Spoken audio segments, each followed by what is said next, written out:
నమస్తే, నేను మీ మాధురి. జగత్కి మూలం సూర్యుడు అని అంటాం.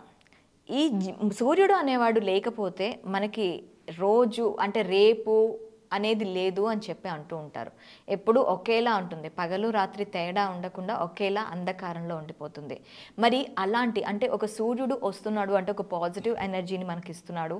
అలాగే మనకి ఒక కంప్లీట్గా మనం ఆరోగ్యంగా ఉండడానికి కూడా సూర్యుడు దోహదపడుతున్నాడు. మరి ఈ సూర్యుడిని మనం ఎలా మేనిఫెస్ట్ చేసుకోవాలి? సూర్యుడికి ఎలా మేనిఫెస్ట్ చేసుకుంటే మనకి ఆరోగ్యంతో పాటు సంపద కూడా సమకూరుతుంది?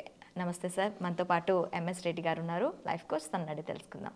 సార్, మనకి సూర్యుడితో మేనిఫెస్టేషన్ ఎలా చేసుకోవచ్చు అంటారు? ప్రతిరోజు కూడా మన జీవితం అనేది లైఫ్ అనేది స్టార్ట్ అయ్యేది ఎక్కడ అవుతుందంటే మార్నింగ్ నుండి అంటాం మనం. అవును. దాన్ని బయట అంతా మార్నింగ్ అన్నా కూడా మన దేశంలో మాత్రం సూర్యోదయం అని అంటారు. మన దేశంలో మాత్రం సూర్యోదయంతోనే మొదలవుతుంది అంటాం తప్ప మార్నింగ్ అని అన్నాం. ఇప్పుడు అంటున్నారు కొంతమంది, కానీ నార్మల్గా సూర్యోదయం అనేది. ఈ సృష్టిలో ప్రత్యక్షంగా కనిపించే భగవంతుడు ఎవరైనా ఉన్నారంటే కనుక మొట్టమొదటిగా చెప్పేటువంటి వాళ్ళు అంటే సూర్యభగవానుడు చెప్తారు. అందుకే సూర్యుడు అనకంటే సూర్యభగవానుడు అంటాం మనం ఏమంటాం సూర్యభగవానుడు. మన పెద్దలకి ఇప్పుడు కూడా కొంతమంది మన పిల్లలు కూడా చేస్తున్నారు, కొంతమంది పెద్దవాళ్ళు చెప్తుంటే. బట్ పెద్దవాళ్ళు ఏంటంటే ఉదయం నిద్ర లేవగానే కాలకృత్యాలు తీర్చుకున్న తర్వాత వాళ్ళు మొట్టమొదటిగా చేసే పని ఏం తెలుసా అండి? దేవుడి గుడిలోకి వెళ్ళారు. వాళ్ళు దేవుడి రూమ్లోకి వెళ్ళి మనం పూజ చేయరు. ఫస్ట్ వాళ్ళు బయటకు వచ్చేసి ఆ సూర్యభగవానుడికి సూర్య నమస్కారాలు చేస్తారు. సూర్య నమస్కారాలు అంటే యోగాసనాలేనే కాదు, నార్మల్గా కూడా సూర్య నమస్కారం చేసుకుంటారు వాళ్ళు. దానికి గల మెయిన్ రీజన్ ఏంటంటే అండి, వాళ్ళకి వాళ్ళ పూర్వీకులు అలాగా మహర్షులు గొప్ప వాళ్ళు చెప్పినటువంటి విషయం ఏంటంటే, సూర్యభగవానులో ఉన్నటువంటి ఎనర్జీ ఏదైతే ఉంటుందో ఆ ఎనర్జీ మీకు విశ్వంలో ఎక్కడ దొరకదు. సూర్యభగవానులో ఉన్నంత ఎనర్జీ మీకు ఎక్కడ దొరకదు కంపేర్ చేసుకుంటే. మీకు అందులో చాలా ఉన్నాయి. ఇప్పుడు మనం ఏమంటామంటే అండి, చాలామంది హాస్పిటల్కి వెళ్ళినప్పుడు వైటమిన్ డి ఏదో సంథింగ్ ఒక డెఫిషియన్సీ ఉంది అని కూడా అంటారు. వైటమిన్ డెఫిషియన్సీ కూడా ఏంటంటే డి డెఫిషియన్సీ కూడా మనకు సూర్యభగవానుడి సూర్యకిరణాలు అంటే ఏదైతే మనకు తగలకుండా ఉంటాయో బాడీ మీద, వాటి మీద అని అంటున్నారు. ఓకే, అది లేకపోతే ఏమవుతుందంటే మనిషి యొక్క జీవితమే సర్వనాశనం. ఓకే, ఒకవేళ అజ్యూమ్ దట్ ఒక 10 రోజులు మనకు సూర్యభగవాన్ కనిపించలేదు అనుకోండి, మన జీవితం అస్తవ్యస్తం అయిపోతుంది. కొన్ని దేశాలలో ఏంటంటే వాళ్ళకి సూర్యభగవాన్ చాలా తక్కువగా వస్తారు అక్కడ.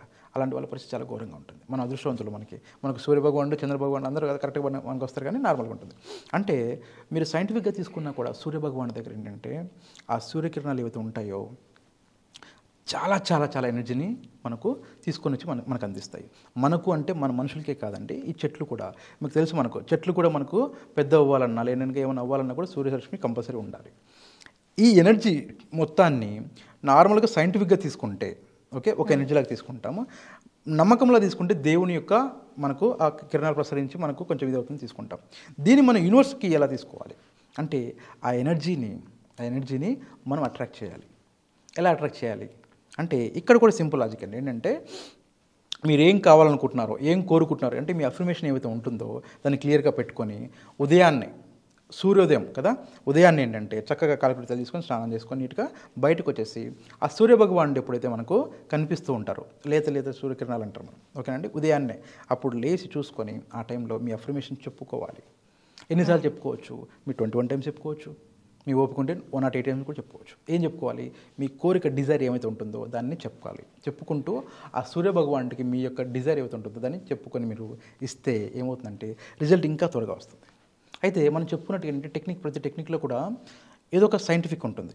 ఓకే, ఇక్కడ సైంటిఫిక్ ఏంటంటే ఫర్ ఎగ్జాంపుల్ హెల్త్ ఇష్యూ ఉంది అనుకో, ఎవరికన్నా మెయిన్ హెల్త్ కావాలంటే ఏదనంటే సూర్యభగవానులో చూడండి కిరణాలే మనకు మన శరీరాన్ని ప్రొటెక్ట్ చేస్తూ ఉంటాయి, మనం కాపాడుతూ ఉంటాయి. అయితే మరీ మధ్యాహ్నం పూట ఒకనంటే మిట్ట మధ్యాహ్నంలో ఎక్కువ కొంచెం తీవ్రత ఎక్కువ ఉంది అంటారు కదా, చెప్పాం కదా అని చెప్పేసి మధ్యాహ్నం పూట మరి ఎక్కువ కూర్చొని అట్లా ఉండకండి. ఎందుకంటే దానివల్ల కొంచెము హెల్త్ ఇష్యూస్ వస్తాయి. అంటే మనం తట్టుకునే శక్తి మనకు ఉండదు, ఆ రేస్ని తట్టుకునే శక్తి మన బాడీకి ఉండదు. మనకి ఏముంటుందంటే ఉదయం కానీ ఈవినింగ్ కానీ పర్లేదు, మధ్యాహ్నం కూడా ఉంటుంది, కానీ ఏంటంటే ఎక్కువసేపు ఉండలేదు, కాసేపట్లో కొంచెం ఓకే నార్మల్గా ఉంటుంది. ఓకే, సో కాబట్టి ఉదయాన్నే చాలా బెస్ట్ టైం. మామూలుగా ఏమంటారంటే అండి సంధ్యలు అంటారు మామూలుగా. ఓకే అండి, ఉదయం కావచ్చు సాయంత్రం కావచ్చు. ఓకే అండి, ఆ టైంలో ఎక్కువగా ఎనర్జీస్ ఉంటాయంటారు, ఎక్కువగా. అందుకనే భగవంతుడిని పూజించే వాళ్ళైనా సరే లేదా ఏదైనా సరే ధ్యానం చేసుకునే వాళ్ళైనా సరే ఏది చేసినా సరే ఉదయం కానీ సాయంత్రం కానీ ఆ సాయంత్రంలో చేయమంటారు. నేను ఎక్కువ ఏమంటే ఉదయం చేయమంటాను నేను బెస్ట్. ఎందుకంటే మీ సూర్యభగవానుడు అప్పుడే ఫ్రెష్గా వస్తూ ఉంటారు. ఆ టైంలో మీకు కావాల్సినటువంటి ఏదైతే ఉందో దాన్ని క్లియర్గా మీరు అక్కడ అడుగుతూ మీరు మనస్ఫూర్తిగా అడుగుతూ నమ్ముతూ నాకు ఆ సూర్య భగవానుడు నాకు ఇస్తాడని చెప్పి నమ్ముతూ మీ యొక్క అఫర్మేషన్ చెప్పుకోవాలి. చెప్పుకున్న తర్వాత అంటే 21 టైమ్స్ 108 టైమ్స్ మీ చాయిస్ ఏంటంటే 21 చేస్తే ఏంటంటే కొంచెం తక్కువ టైంలో అయిపోతుంది. 108 టైమ్స్ ఎందుకంటే మనం చెప్పుకునే ఒక అఫర్మేషన్ కదా, చిన్నదే కదా, పెద్దగా ఏం లేదు. 108 టైమ్స్ చేసుకుంటే ఏంటంటే మనకి ఏ విధంగా మనకు అట్రాక్ట్ చేయాలనుకుంటున్నాం, ఏదైతే మనం తీసుకోవాలనుకుంటున్నాం ఎనర్జీని ఆ భగవంతుడి సూర్యుడి దగ్గర నుండి మనం త్వరగా తీసుకుంటాం. త్వరగా తీసుకుంటే ఏమవుతుంది, మన కోరిక త్వరగా నెరవేరుతుంది. ఎండ్ ఆఫ్ ది డే మనకు కావాల్సింది ఒకటే, మన కోరిక నెరవేరాలి. ఓకే, ఒక్క ఎఫర్మేషన్స్ చెప్పుకోవటమేనా ఈ టైంలో, ఇంకా ఏమైనా చేస్తే బాగుంటుందా? మనం ఇంతకుముందు చెప్పుకున్నాం సూర్యభగవానికి మనం ఏమన్నాం, సూర్య నమస్కారాలు చేస్తామని. సూర్య నమస్కారం అంటే ఏంటంటే ఏమీ తెలియని వాళ్ళకి, ఏమి రాని వాళ్ళకి ఏంటంటే నార్మల్గా చేతులు జోడించి నమస్కారం చేసుకున్నాం, అదొక పద్ధతి. కానీ కొంత తెలుసు మనకి. ఇప్పుడు మనకు యూట్యూబ్లో మీరు సూర్య నమస్కారాలు అన్నా కూడా మనకు వచ్చేస్తాయి. ఇప్పుడు మొబైల్ యూస్ చేసే వాళ్ళు ప్రతి ఒక్కరు యూస్ చేస్తాం, ఆల్మోస్ట్ అందరూ యూస్ చేస్తున్నాము. తర్వాత ఏంటంటే ఖచ్చితంగా నెట్ మన దగ్గర ఉంటుంది. మనకు కొంచెం ఏదైనా సరే మనం కావాలనుకుంటే మనం సెర్చ్ చేస్తే మనకు వస్తున్నాయి. ఇప్పుడు సూర్య నమస్కారాలు ఏవైతే ఉన్నాయో వాటిని మీరు చూడండి. ఒకవేళ తెలియకపోతే ఎవరికైనా, తెలిస్తే నో ప్రాబ్లం. తెలిస్తే ఏం చేయాలంటే ఆ సూర్యకిరణాలు మన మీద పడుతున్నట్టుగానే సూర్య నమస్కారాలు చేసుకోవాలి. సూర్య నమస్కారాలు ఉంటాయి. ఓకే, సో అవి మీరు చేయాలి శక్తి కొద్దీ. అది కూడా ఏంటంటే అండి, యోగులు మామూలుగా ఒక 108 సార్లు చేసినా వాళ్ళు అలసిపోరంట. వాళ్ళు సూర్య నమస్కారాలు మొత్తం కంప్లీట్గా ఒక 12 ఉంటాయి కదా సూర్య నమస్కారాలు ఉంటాయి.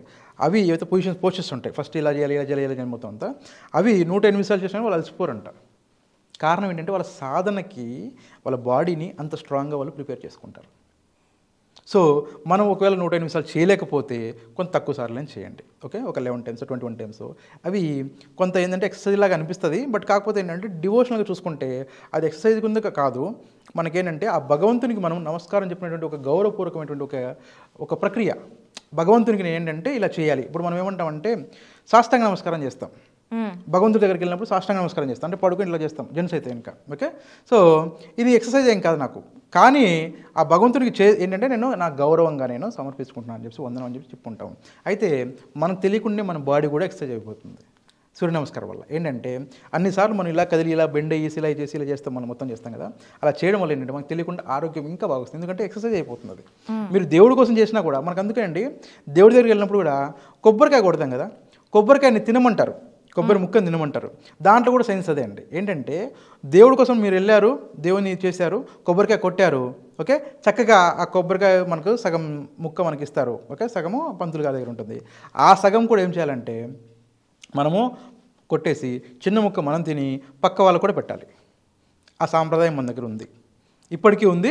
ఇంతకుముందు చాలా ఎక్కువ ఉండేది. ఏం చేసేవాళ్ళంటే ఒక ఇంట్లో వాళ్ళు ఒక 2 కొబ్బరికాయలు అలా కొట్టేసి దాన్ని చిన్న చిన్న ముక్కల కింద చేసేసి చుట్టుపక్కల ఉన్న పిల్లలకి కానీ వాళ్ళకి అందరికి పంచేవాళ్ళు, కొంచెం పంచదార కూడా వేసేవాళ్ళు. ఓకే అండి, సో ఇప్పుడు ఏంటంటే అది తినడం వల్ల మనకు హెల్త్ వస్తుంది. అలాగే ఈ సూర్య నమస్కారాలు చేయడం వల్ల మనకు హెల్త్ వస్తుంది, వెల్త్ కూడా వస్తుంది. హెల్త్తో పాటు వెల్త్ కూడా వస్తుంది మనకు. ఇప్పుడు ఎవరైనా కోరుకునేది ఏంటండి, నాకు హెల్త్ కావాలి, నాకు వెల్త్ కావాలి, ఆబ్వియస్లీ అదే కోరుకుంటాం. మనకు హెల్త్ వస్తుంది, వెల్త్ వస్తుంది. సో ఇది సూర్య నమస్కారాలు చేయడం వల్ల వస్తుంది అనమాట. అలా కూడా చేసుకోవచ్చు మీరు. ఓకే అండి, థ్యాంక్ యూ వెరీ మచ్.